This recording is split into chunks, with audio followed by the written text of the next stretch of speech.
मध्य प्रदेश में आज G20 के अंतर्गत थिंक 20 समूह की 2 दिनों की बैठक का आज आखिरी दिन है और आज भी कई महत्वपूर्ण सत्र हो रहे हैं। 2 दिन की बैठक में दुनिया भर के मंत्री और विषय विशेषज्ञ वैश्विक सुशासन और पर्यावरण के अनुकूल जीवन शैली, नैतिक मूल्यों और शुभता के संबंध में विचार विमर्श कर रहे हैं। थिंक 20 सम्मेलन का उद्घाटन कल मुख्यमंत्री शिवराज सिंह चौहान ने किया था। इसके अलावा बैठक में शामिल मेहमान विश्व प्रसिद्ध सांची के स्तूप का भ्रमण करेंगे। और भोपाल से अजीत द्विवेदी हमारे सहयोगी हमारे साथ जुड़ रहे हैं। अजीत, साफ तौर पर आज का दिन काफी महत्वपूर्ण है। ऐसे में हम इकोनॉमिकल ग्रोथ की जब बात करते हैं तो किस तरह की नीतियां यहां पर सबसे ज्यादा प्रभावी नजर आ रही हैं?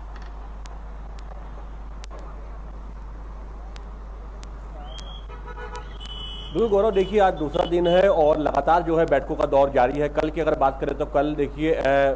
वैल्यूज पे बात की गई कल, और किस तरीके से पर्यावरण को साथ लेकर विकास किया जा सकता है, पर्यावरण के अनुकूल विकास किया जा सकता है, इस पर बात हुई है। आज अगर बात करें तो आज 2 प्रिलिमिनरी और एक वैलिडिक्टरी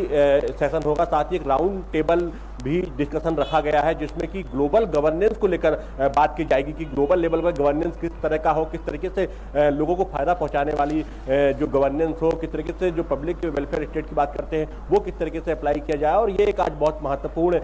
आज बैठक है, क्योंकि जिस तरीके से ग्लोबल गवर्नेंस की बात की जा रही है, गुड गवर्नेंस की बात हमेशा से होती रही है, तो ग्लोबल गवर्नेंस किस तरीके से गुड गवर्नेंस में बदले, किस तरीके से जो गवर्नेंस का तरीका है वो लोगों के लिए ज्यादा हितकारी हो, ज्यादा फायदेमंद हो, इस पर बात होगी। और कहीं ना कहीं देखिए गवर्नेंस का बहुत ज्यादा आर्थिक मामलों से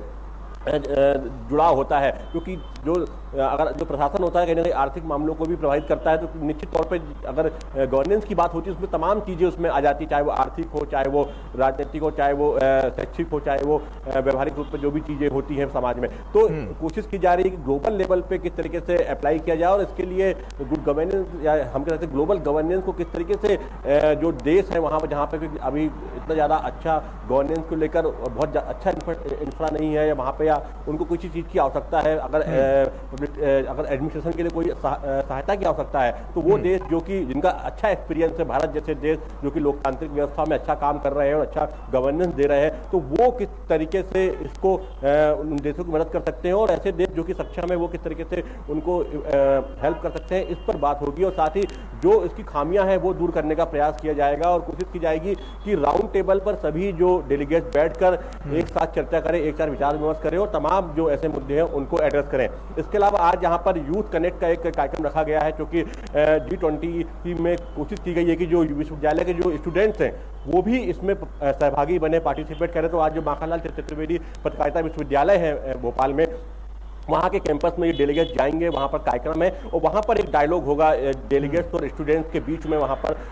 विचार विमर्श होगा, बातचीत वहाँ पर होगी। तो यूथ कनेक्ट का भी एक बहुत महत्वपूर्ण कार्यक्रम है, जो कि देश भर की 1000 यूनिवर्सिटी में से 18 यूनिवर्सिटीज़ को इसके लिए सेलेक्ट किया गया है, जिसमें कि भोपाल का जो है माखनलाल चतुर्वेदी राष्ट्रीय पत्रकारिता और संचार विश्वविद्यालय उनमें से एक है। तो ये एक कार्यक्रम रखा गया है, और इसके बाद जो शाम के समय जो है इसका पूरा समापन होगा, जो कि राज्यपाल जो है यहाँ पर ये आज जो औपचारिक रूप से ये जो 2 दिनों की जो बैठक पूरी चली है उसका समापन करेंगे। तो निश्चित तौर पे 2 दिनों का जो ये मंथन हो रहा है, कहीं ना कहीं बहुत ही महत्वपूर्ण विषय इसमें निकल के सामने आए। अगर हम वैल्यूज की बात करें तो एडमिनिस्ट्रेशन में वैल्यूज किस तरीके से ऐड की जाए, किस तरीके से पर्यावरण के समन्वित रूप से विकास किया जाए। ऐसे में जो वैश्विक चुनौतियां हैं उसमें तमाम अप एंड डाउन देखे गए, वित्तीय स्थिरता को लेकर किस तरह का मॉड्यूल यहां पर पेश किया जा रहा है? चाहूंगा संक्षेप में जवाब दें। देखिए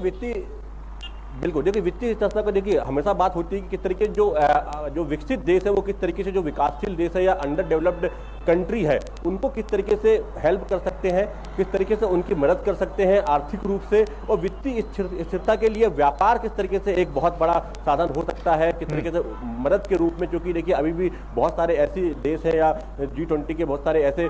पार्टिसिपेंट कंट्री है जो वहाँ पर की बहुत ज़्यादा इतनी ज़्यादा ट्रेड एंड कॉमर्स उतना अच्छा नहीं है। तो विकसित देश किस तरीके से मदद कर सकते हैं, विकासशील देश किस तरीके से या जो अभी अंडर डेवलप कंट्री हैं वो किस तरीके से सहयोगी बन सकते हैं, तमाम उनके पास जो इंफ्रास्ट्रक्चर है, तमाम जो संसाधन है उनका समुचित तरीके से उपयोग कैसे किया जा सकता है, और किस तरीके से तकनीक का उपयोग करके विकसित देशों के साथ विकासशील देश कंधे से कंधा मिलाकर आगे बढ़ सकते हैं। ये बहुत महत्वपूर्ण इसमें मुद्दे इसमें डिस्कस हो रहा है। उम्मीद है कि कहीं ना कहीं ये जो इशूज है ये कहीं ना जब एड्रेस होगा तो कुछ निश्चित तौर पर ठीक है। कुछ ऐसी महत्वपूर्ण चीजें निकल के आएंगी कि जो विकसित और विकासशील देशों के बीच में जो खाई बढ़ती जा रही है वो पाटने में कहीं ना कहीं काम ये एक बहुत मददगार ठीक है साबित अजीत, होगा। आप और दोनों नजर बनाकर रखिए जिस क्योंकि तरह के काफी देश जो हैं, इंपॉर्टेंट ये वो पूरा सत्र है G20 और में ऐसे में हम आगे भी आपसे अपडेट लेते रहेंगे। बहरहाल आपका बहुत बहुत शुक्रिया तमाम जानकारियां हमसे साझा करने के लिए। और आइए अब आपको बता